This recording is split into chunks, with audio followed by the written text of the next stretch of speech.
শুনছেন radio Sagardwip FM 99.2। শুরুতেই সংবাদ শিরোনাম।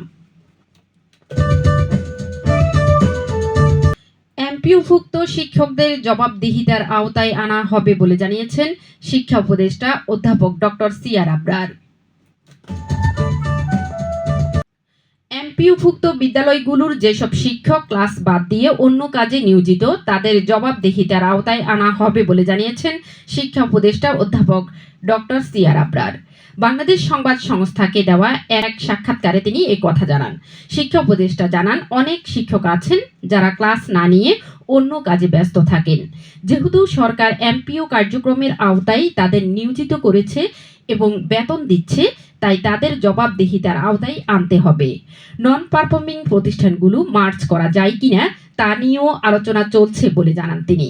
শিক্ষা উপদেষ্টা বলেন, যেসব বিশ্ববিদ্যালয় ও কলেজে খারাপ ফলাফল হয়েছে, অর্থাৎ 0 বা 10% নিচে পাশের হার, সেসব প্রতিষ্ঠানের ফলাফলের কারণ অনুসন্ধান করা হবে।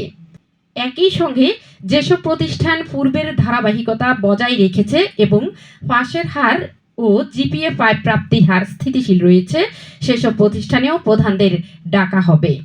তিনি বলেন, সরকারি প্রতিষ্ঠানগুলোকে জবাবদিহিতার আওতায় আনা গেলে ফলাফল উন্নত করা সম্ভব।